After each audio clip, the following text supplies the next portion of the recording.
خاندان رسالت۔ حضرت ابراہیم خلیل اللہ کے دو بیٹے تھے، ایک حضرت اسماعیل، دوسرے حضرت اسحاق۔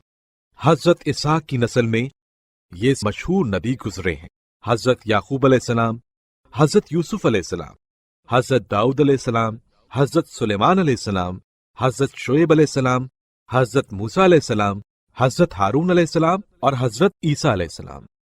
دوسری شاخ جو حضرت اسماعیل علیہ السلام سے چلی، اس میں صرف ایک نبی حضرت محمد مصطفیٰ صلی اللہ علیہ وآلہ وسلم ہی ہوئے۔ حضرت صلی اللہ علیہ وآلہ وسلم سے لے کر حضرت اسماعیل علیہ السلام تک بہت سی پشتیں ہیں، ان میں سے چند پشتوں کا ہم یہاں پر ذکر کرتے ہیں۔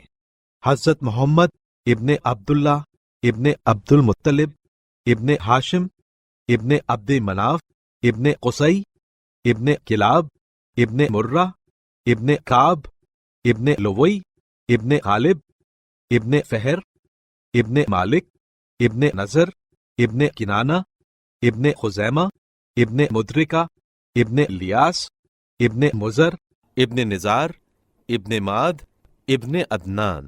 پھر چند پشتوں کے بعد عدنان کا نسب حضرت اسماعیل ابن حضرت ابراہیم سے جا ملتا ہے۔ ہمارے نبی کا خاندان کئی ناموں سے پکارا جاتا ہے، جیسے قریشی، ہاشمی اور مطلبی وغیرہ۔ قریش کے زمانے سے مکہ معظمہ کی سرداری اسی خاندان میں چلی آ رہی تھی۔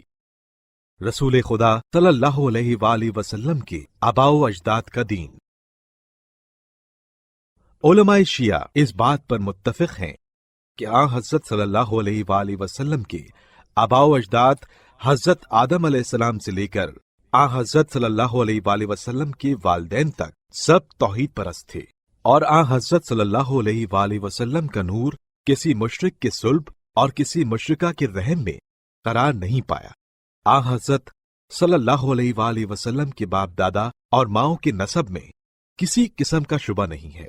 فریقین کی متواتر احادیث اس بات پر دلالت کرتی ہیں، بلکہ احادیث متواترہ سے ظاہر ہے کہ حضرت صلی اللہ علیہ وآلہ وسلم کے آباء و اجداد سب کے سب انبیاء، اوصیاء انبیاء اور دین خدا کے پیروکار رہے ہیں، اور فرزندان حضرت اسماعیل علیہ السلام جو حضرت صلی اللہ علیہ وآلہ وسلم کے اجداد تھے، وہ سب حضرت ابراہیم علیہ السلام کے اوصیاء تھے۔ مکہ معظمہ کی سرداری، خانہ کعبہ کی غلاف کی تبدیلی اور اس کی تعمیر و مرمت وغیرہ کی خدمت انہی لوگوں کے سپرد رہی ہے۔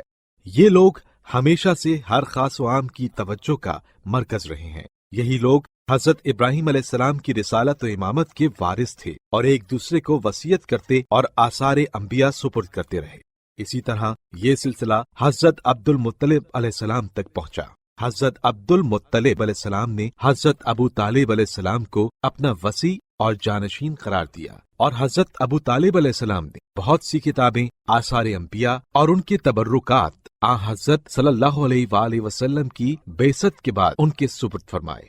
خانہ کعبہ میں ہر قبیلے کا ایک بت رکھا ہوا تھا، لیکن ایک قبیلہ ایسا بھی تھا جو کسی بت کی پوجا نہیں کرتا تھا، اور وہ قبیلہ تھا ہمارے پیارے نبی صلی اللہ علیہ وآلہ وسلم کا، جنہوں نے کبھی کسی بت کی پوجا و پرستش نہیں کی۔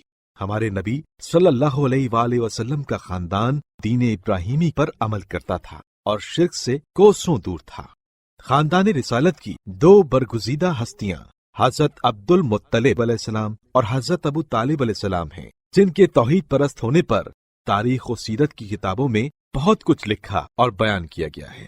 حضرت عبد المطلب علیہ السلام کے دو فرزند حضرت عبداللہ علیہ السلام اور حضرت ابو طالب علیہ السلام ایک ہی ماں سے تھے، اور انہی دونوں بھائیوں کی نسل میں ہی نبوت اور امامت کا سورج طلوع ہوا۔ ایک بھائی حضرت عبداللہ کا فرزند محمد مصطفیٰ صلی اللہ علیہ وآلہ وسلم خاتم الانبیاء اور سردار انبیاء قرار پائے، اور دوسرے کا فرزند علی مرتضیٰ سلسلہ امامت کے پہلے امام، امام المتقین اور رسول خدا صلی اللہ علیہ وآلہ وسلم کے پہلے خلیفہ و جانشین قرار پائے۔